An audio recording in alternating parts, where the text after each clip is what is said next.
अस्सलाम वालेकुम, कैसे हैं आप लोग? उम्मीद करता हूँ ठीक-ठाक होंगे। तो वेलकम करता हूँ Karachi education news YouTube channel में। आज जो है बेसिकली बहुत सारे स्टूडेंट्स जो हैं परेशान थे regarding the first year admissions, जो कि आप लोगों के सेशन 2024-2025 के लिए जो है वो स्टार्ट हो चुके हैं। अब इसको किस तरीके से फॉर्म को फिल करना है, वो तो मैं आप लोगों को यहाँ पे नहीं बताऊँगा। मैं असल में कुछ इंपॉर्टेंट पॉइंट्स बताऊँगा जो कि आप लोगों के बहुत ज़्यादा पूछे जाने वाले क्वेश्चन्स थे। जो बेसिकली फॉर्म कैसे फिल करना है, वो मैं ऑलरेडी वीडियोज़ बना चुका हूँ, पिछले ईयर भी बनाया था। उसी तरीके से आपने फॉर्म फिल करना है, कुछ न्यू फॉर्म फिल करने का नहीं है, इसलिए मैं दोबारा नहीं बना रहा। हाँ, मैं वो जो लिंक है वो मैं आपको इस वीडियो के डिस्क्रिप्शन के अंदर दे दूँगा, तो वहाँ से आप वो वीडियोज़ को देख सकते हो कि किस तरीके से फॉर्म को फिल करना है अगर आपको नहीं आ रहा तो, ठीक है? तो हम जो है बेसिकली अपने इस वीडियो को स्टार्ट करते हैं। इस वीडियो को अभी बता रहा हूँ, आगे जाकर नहीं बोलूँगा, पूरा वॉच करना, ठीक है? अगर आधा वॉच करोगे तो तुम लोगों के माइंड में जो क्वेश्चन्स हैं वो क्लियर नहीं होंगे, पूरा देखोगे तो तुम लोगों का फ़ायदा है, ठीक है? तो इस वीडियो को पूरा वॉच करो और साथ में लाइक भी कर देना और जो सब्सक्राइब करके उसके बेल बराबर में बेल का बटन है उसे प्रेस कर देना कि आगे आने वाली जो वीडियोज़ है, उसकी नोटिफ़िकेशंस आपको मिलती रहें, ठीक है? तो हम स्टार्ट करते हैं। देखो, फर्स्ट ईयर के एडमिशन जो है 2024-25 सेशंस के जो है वो स्टार्ट हो चुके हैं तुम लोगों के, ठीक है? सबसे पहले जो है स्टार्ट कब से हुए हैं? 1 जुलाई से स्टार्ट हो चुके हैं और तुम लोगों को बेसिकली बहुत सारे बच्चों को लिंक्स का पता नहीं होता कि कौन सी लिंक्स है, क्या है? तो मैं तुम लोगों को बता देता हूँ। दिस ऑल अबाउट लिंक जो है वो ये है, ठीक है? setcap.dgcs.cos.pk, ठीक है? ये आपकी लिंक है, आप इस लिंक पर जाकर जो है अपना फॉर्म फिल कर सकते हैं। मैं आपको ऐसे डिटेल में भी दिखा देता हूँ, ठीक है? तो ये बेसिकली आपके पास जो है दैट इज़ ऑल अबाउट यहाँ ये सेटअप की आपकी वेबसाइट है, ठीक है? चेक अटेंडेंस और डिजिटल कॉलेज कार्ड की आपको अभी कोई ज़रूरत नहीं, इन सबको देखने की ज़रूरत नहीं। सिर्फ़ आपको इन 2 चीज़ों की नीड्स हैं। सबसे पहले आपने क्या करना है, अप्लाई ऑनलाइन के ऊपर क्लिक करना है, ठीक है? न्यू एप्लीकेशंस के ऊपर क्लिक करेंगे और फॉर्म जिस तरीके से आपने फिल करना है वैसे ही आप फिल करोगे, कोई मतलब की टेंशन वाली बात नहीं है। फिल करने के लिए मैं जो लिंक होगा वो वीडियो के डिस्क्रिप्शन में डाल दूँगा कि आप वहाँ से देख सकते हो। अगर कोई मिस्टेक हो जाती है, अल्लाह ना करे, तो वो मिस्टेक्स के लिए आप यहाँ पे जो है एडिट कर सकते हो उस एप्लीकेशन को अपनी। एडिट करने के लिए मेक श्योर कि आपको ये सारी चीज़ें याद होनी चाहिए कि आपने अपना पासिंग क्लास क्या डाला है, पासिंग ईयर क्या डाला है, प्रोवेंस क्या डाला है, बोर्ड कौन-सा डाला है, सीएनआईसी और बे फॉर्म। देखिए बहुत सारे बच्चे 18 बिलो होते हैं तो भाई उनका बे फॉर्म्स यूज़ होता है, ठीक है? वरना 18 प्लस सीएनआईसी यूज़ कर रहा होता है। तो बे फॉर्म्स आप डालोगे तो बे फॉर्म डालना, बाकी मैट्रिक का रोल नंबर से प्रोसीड करोगे तो आपका एप्लीकेशन एडिट हो सकता है। अब बहुत सारे लोग बोलेंगे बच्चे सर एडिट करना ही क्यों है? एडिट उनके लिए कह रहा हूँ जिनके फॉर एग्जांपल कोई प्रॉब्लम्स आ जाती है, कोई गलती से कुछ मतलब कि डिस्ट्रिक्ट गलत लिख दिया हो या फिर कुछ कॉलेज गलत सेलेक्ट कर लिए हो तो वो फिर एडिट कर सकता है, ठीक है? ये बात हो गई पहली। सारा काम करने के बाद आप अपने स्टेटस भी चेक कर सकते हैं। स्टेटस क्या चीज़ होती है? स्टेटस का मतलब ये है कि भाई आपका फॉर्म एक्सेप्ट हो गया है या नहीं हुआ है, रिजेक्ट हो गया है, क्या है? ठीक है? ये सारी चीज़ें आप यहाँ पर देख सकते हो, ठीक है? ये तो तुम लोगों को एक बात हो गई। अब ओ लेवल वाले स्टूडेंट जो है वो नीचे से अप्लाई कर सकते हैं, अप्लाई ऑनलाइन फॉर ये सिर्फ ओ लेवल स्टूडेंट्स के लिए है, यहाँ से आप ये सारी चीज़ कर सकते हो। कट ऑफ के लिए आपके पास ये टॉप पर जो है आपको कट ऑफ दिख रहा होगा यहाँ पे।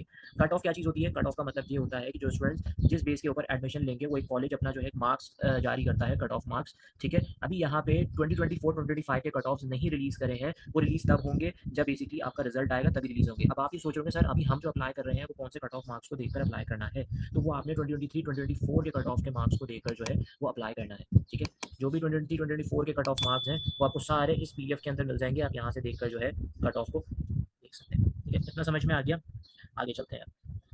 सही है, इतना आप लोगों को मोस्ट प्रॉब्ली क्लियर हो चुका होगा। अब हम थोड़ा-सा जो है यहाँ पे आ जाते हैं कि भाई अब बच्चे बहुत सारे ये क्वेश्चन्स कर रहे होते हैं सर इस फॉर्म की लास्ट डेट क्या है? तो बेटा कोई भी चीज़ जब आप फिल करते हो तो बहुत सारी प्रॉब्लम्स आती हैं क्योंकि पाकिस्तान के अंदर कोई भी चीज़ जो है क्लाउड बेस्ड नहीं है, जैसे आपकी एक सोशल लोकल होस्ट पे जो है साइट्स बनी हुई हैं। अब प्रॉब्लम ये होती है कि ज़्यादा ट्रैफिक आने की वजह से कभी-कभार क्या मोस्टली यही होता है कि साइट्स क्रैश हो जाती हैं या डाउन हो जाती हैं। इस वजह से अभी जो लास्ट डेट है वो आपकी है 25th ऑफ जुलाई, ठीक है? 25th ऑफ जुलाई है मगर ये जो है डेट 25th जुलाई मोस्ट प्रॉब्ली नहीं रहेगी। क्यों? क्योंकि कभी ना कभी कुछ प्रॉब्लम्स आती हैं तो एक्सटेंड करना पड़ जाएगा। एक्सटेंड में 30 जुलाई तक ये जा सकता है और मोस्ट प्रॉब्ली अगर ज़्यादा कोई इश्यूज़ आ जाते हैं तो 15 तक भी एक्सटेंड हो सकता है अगर रिक्वायरमेंट रही तो, ठीक है?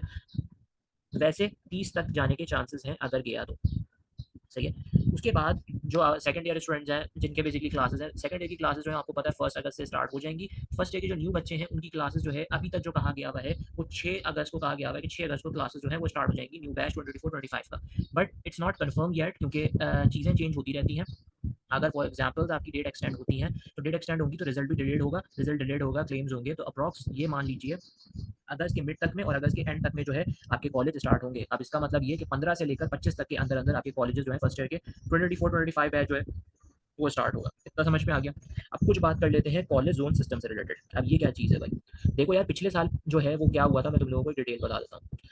पिछले साल कुछ ये हुआ था कि भाई इन लोगों ने कॉलेज ज़ोन सिस्टम निकाला था। उससे पहले जो भी एडमिशन्स होते रहे थे, वो बच्चा भाई कोई भी बच्चा होता था, वो कहीं भी मतलब कि अपने कॉलेजेस डाल सकता था, अपने एरिया से आउटसाइड भी अपने एरिया से, कोई भी मतलब ग्रेड्स का हो। बट अब की प्रॉब्लम जो पिछले साल हुई, वो ऐसी प्रॉब्लम्स हो जाती हैं कि भाई बहुत सारी लड़कियाँ ऐसी हैं या बहुत सारे ऐसे हैं जो मतलब कि ज़्यादा ट्रैवल नहीं कर सकते, जिनके भाई पेरेंट्स ज़्यादा मतलब कि नहीं करा सकते, ठीक है?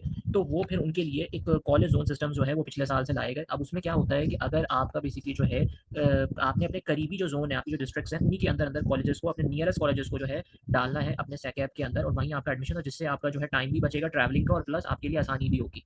तो वो फिर एक स्टार्ट हुआ, ठीक है। अब बहुत सारे स्टूडेंट्स ये पूछ रहे होते हैं कि सर हमें कॉलेज ज़ोन सिस्टम से रिलेटेड पता नहीं है, हमें पता नहीं कि कौन सा डिस्ट्रिक्ट हमारा मतलब कि हम जहाँ पे रह रहे हैं वो कौन सा डिस्ट्रिक्ट है, क्या है, ठीक है। उसके रिलेटेड मैंने एक जो है कुछ स्टूडेंट्स को अपने जो मुझसे पढ़ते हैं मैंने उनको दिया था लिंक पीछे, इस बार भी मैं वो लिंक ओपन कर लिया, वो मैं आप लोगों के साथ शेयर कर देता हूँ कि अगर तुम लोग कोई प्रॉब्लम्स में फँस जाते हो तो इसको देख लो।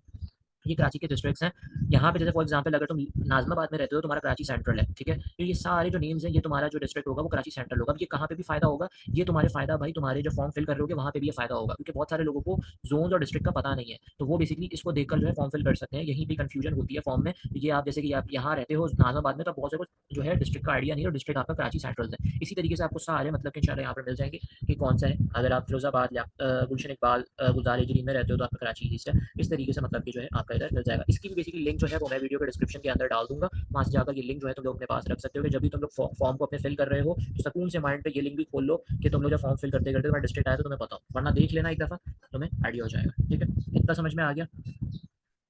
अब क्या है तुम्हारे पास? देखो अब तुम्हारे पास ये समझ में आ गया। अच्छा, पिछली बार ये हुआ था कि जिनके बेसिकली 30% जो स्टूडेंट्स हैं, ठीक है, 30% स्टूडेंट्स ए और ए1 ग्रेड्स वाले जो हैं, उनको बेसिकली जो है आउटसाइड मतलब कि कोई भी कॉलेजेस में वो एडमिशन ले सकते हैं। बट इस बार ये है कि अगर आपका ए1, ए प्लस या ए ग्रेड्स में हो आप, तो आप अपने चॉइसेस ऑफ कॉलेजेस जो कर रहे हो, जो एडमिशन्स कॉलेजेस में ले रहे हो, तो आप वो कोई से भी कॉलेजेस ले सकते हो। ज़रूरी नहीं है कि आप करीबी ही कॉलेजेस में लो, आप बाहर के कॉलेजेस के अंदर भी अप्लाई कर सकते हो।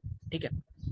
मगर उसके लिए आपको अंडरटेकिंग करना पड़ेगा, अटेंडेंस जो होगी मस्ट बी 75% की आगे की बात है, मैं आगे इसमें डिटेल बता दूँगा वीडियोज़ में क्या है। अभी सिर्फ दिमाग में बस ये दिमाग में रख लो कि अगर ए1 और ए प्लस या ए ग्रेड्स हैं, तो तुम्हारे पास ये चॉइस दी गई है कि तुम कोई भी कॉलेजेस में आउटसाइड मतलब कि अपने ज़ोन से भी डाल सकते हो कॉलेज, मसला नहीं है, ठीक है। एक बच्चे वो दिमाग में अपने बात बिठा लें जिनका बी, सी, डी, ई ग्रेड्स आए हुए हैं, ठीक है। बी, सी, डी, ई ग्रेड्स आए हुए हैं, वो अपने दिमाग में ये बात बिठा लें कि बच्चे आप लोगों ने अपने नियर कंसर्न ज़ोन के अंदर ही जो है अप्लाई करना है। फॉर एग्ज़ाम्पल बी ग्रेड वाला बच्चा अपने ज़ोन से बाहर अप्लाई कर रहा है, तो मोस्ट प्रॉब्ली आपको क्लेम की तरफ जाना पड़ जाएगा। वो बहुत बड़ी जो है पंचायत है वो, तो उस पंचायत से बचने के लिए आपने अपने ही ज़ोन्स के अंदर जो है अप्लाई करना है। अब ज़ोन की लिस्ट मैं तुम लोगों को दे चुका हूँ, उन्हीं करीबी कॉलेजेस के अप्लाई करो। अगर आपका बी ग्रेड आया हुआ है 9 उसमें सी, डी, ई ग्रेड्स आए हुए हैं, ठीक है। जिसका ए प्लस और फिर या फिर आपके पास जो है ए1 आया हुआ है, तो वो बेसिकली बाहर के कॉलेजेस में अप्लाई कर सकते हैं। अब कैसे अप्लाई करना है उस पर भी मैं बता दूँगा। ठीक है, ये तो तुम लोगों की छोटी-सी बात हो गई। अब मुझसे यही बच्चे पूछेंगे सर बी, सी, डी, ई ग्रेड्स वालों की तो बात आप कर रहे हैं, तो फिर उन बच्चों का भी तो बताएँ जिनके 9 के अंदर जो है फेल है। अच्छा 9 की क्या बात कर रहा हूँ कि भाई जो आपके एडमिशन्स हो रहे हैं वो 9 के बेस पे एडमिशन्स हो रहे हैं।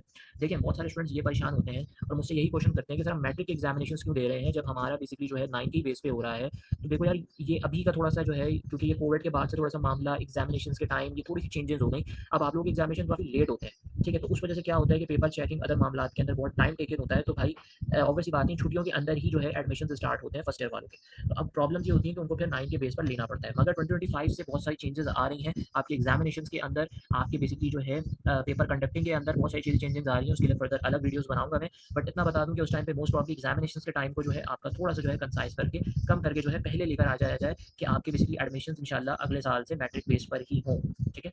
तो अभी के लिए तो आपके 9 बेस पर है क्योंकि हम अभी की बात कर रहे हैं, अभी 9 के बेस पर ही एडमिशन है। अब बच्चे ये सोच रहे होंगे कि सर हमारा तो ना तो बी ग्रेड आया हुआ है, सी, डी, ई आया हुआ नहीं है क्योंकि हमारे सब्जेक्ट रुके हुए हैं। अब सर इसके बारे में कुछ बता देंगे, अगर मेरे सब्जेक्ट रुके हैं मैं क्या कर सकता हूँ? देखो सब्जेक्ट रुके हुए हैं तो मैं तुम लोगों को 3 मशवरे दूँगा। पहला मशवरा ये है कि थोड़ा इंतज़ार कर लो क्योंकि तुम लोग ऑब्वियस सी बात है तुमने मैट्रिक के अंदर अपने एग्ज़ाम्स दिए होंगे, ठीक है? अपना 9th क्लास का जो पेपर तुम लोगों का रुका हुआ है, अब वो तो रिज़ल्ट भाई तुम लोगों का तकरीबन अभी नहीं आने वाला। तुम लोग परेशान होगे भाई हम फॉर्म कैसे फिल करें, ठीक है? तो भाई तुम लोगों को करना पड़ेगा वेट। अब वेट ऐसे करना पड़ेगा कि भाई ये बच्चे जब फॉर्म फिल करेंगे तो मोस्ट प्रोबब्ली तुम लोगों का मैट्रिक के बाद जो है एक और दफ़ा जो है ये फॉर्म आ जाए और कहा जाए कि जिन बच्चों के बेसिकली एज़ अ फेलियर थे या कुछ प्रॉब्लम्स थी वो ये फॉर्म को फिल कर सकते हैं दोबारा। ऐसा सिनेरियोज़ हो सकता है, तो पहला हो गया। सेकंड ये हो सकता है कि भाई जो बेसिकली फेलियर है अगर वो मतलब कि रिस्क नहीं लेना चाहते हैं क्योंकि रिस्क फैक्टर है, आप देखना चाहते हो देख लो। तो फिर आप ये कर सकते हो कि आप प्राइवेट में एडमिशन्स ले सकते हो, प्राइवेट कॉलेजेस में ले सकते हो या फिर प्राइवेट फॉर्म्स के साथ घर पे बैठ के आप इज़िली तैयारी कर सकते हो और प्राइवेटली दे सकते हो, ठीक है? ये दूसरा चांसेस हो गए।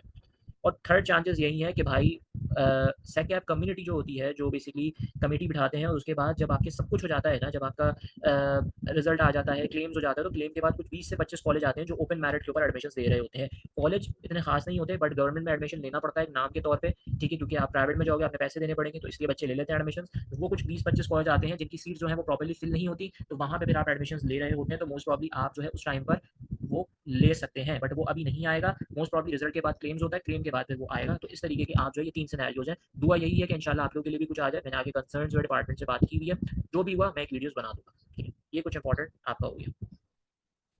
उसके बाद फिर आपके पास जो है, सही है, इतना समझ में आ गया। आगे जो है एक और इम्पोर्टेंट बात है कि अगर कोई स्टूडेंट है, जैसे कि मतलब उसका परमानेंट एड्रेस जो है पेरेंट्स की आईडी कार्ड के ऊपर, पेरेंट्स के सीएनआईसी के ऊपर जो है परमानेंट जो है एड्रेस सिम का है, तो उसको बेसिकली जो है अपना डोमिसाइल और पीआरसी मतलब कि जमा करवाना पड़ेगा before their examination forms. Examination form means कि जो आपकी एग्जामिनेशन अभी का मतलब इंपॉर्टेंट नहीं है कि बच्चा जा जाके भाग भाग के मतलब कि अभी जल्दी से जो है पीआरसी और डोमिसाइल बनवाने लगता है। एग्जामिनेशन फॉर्म्स का मतलब ये है कि आपके एग्जामिनेशन फॉर्म्स दिसंबर तक में आते हैं, तो आपके पास इतना टाइम दिया गया हुआ है कि आप अपने एग्जामिनेशन फॉर्म जो है, एग्जामिनेशन फॉर्म्स के साथ जो है अपना पीआरसी और डोमिसाइल्स बनवाएं, ठीक है। अगर आप जो है 16 टू 18 टू बिलो हैं, तो आप अपना जो है मोस्ट प्रॉब्ली कॉलेज से बात करके जो है बे फॉर्म भी शो कर सकते हो, बे फॉर्म की फोटोकॉपी भी दे सकते हो डोमिसाइल अगर पीआरसी नहीं है, वरना पीआरसी और डोमिसाइल अपने कॉलेज से बात करने के बाद आप करवा सकते हो, ठीक।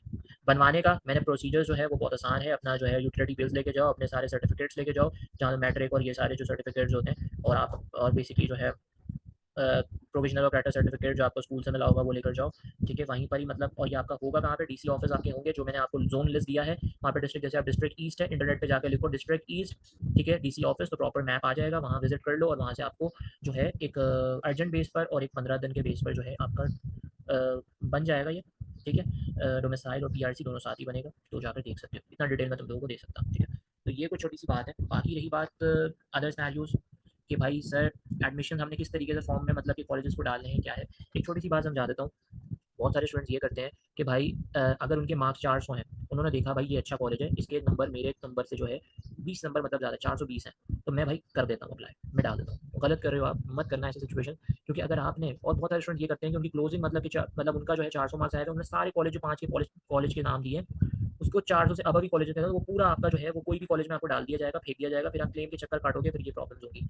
या तो आप एक छोटा सा काम करोगे, जो आपका आपका जैसे 400 मार्क्स आए हैं आपके, तो आप जो है अपने नीचे कॉलेजेस को देखोगे, 400 से कम किसके हैं, तो वहाँ इजीली एडमिशन हो जाएगा। या तो फिर 400 बाउंड्री लाइन पर देखो, 400 के ऊपर देखोगे तो वो प्रॉब्लम्स थोड़ी सी हो सकती है। 400 से ऊपर देखना भी, तो एक दो नंबर वाले देखो, तो फिर वो कुछ एडजस्टमेंट बन सकती है। जैसे 100 सीट्स हैं, तो 100 सीट्स के अंदर अगर एक टॉप फोल्डर 500 का है, ठीक है, तो फिर उसके नीचे वाले जो जैसे कि भाई 490, 480 में 470, अगर कोई ऐसा मामला बन जाता है कि भाई 402, 400 की जगह बन जाती है, तो फिर आपका अगर लक हुआ तो आपको वहाँ एडमिशन मिल सकता है, वरना ऐसी सिनेरियोज बन जाते हैं। अब कट ऑफ कौन सा देखना है, बच्चे परेशान से अभी कट ऑफ नहीं आएगा आपका। कट ऑफ जो है आपका तब आता है जब आपके रिजल्ट आ जाते हैं, ठीक है, देन वो कट ऑफ रिलीज करते हैं। अभी जो आपने अपने कट ऑफ को नजर करम करना है, देखना है, वो है 2023 2024 का कट ऑफ। उसको एक दफ़ा गो थ्रू कर लें। आपने मेडिकल में लेना है, इंजीनियरिंग में लेना है, या आपने कॉमर्स में लेना है, आर्ट्स में लेना है, या अदर डिपार्टमेंट्स में लेना है, आप वहाँ पे कहीं पे भी जो है आप उसको ले सकते हैं, ठीक है।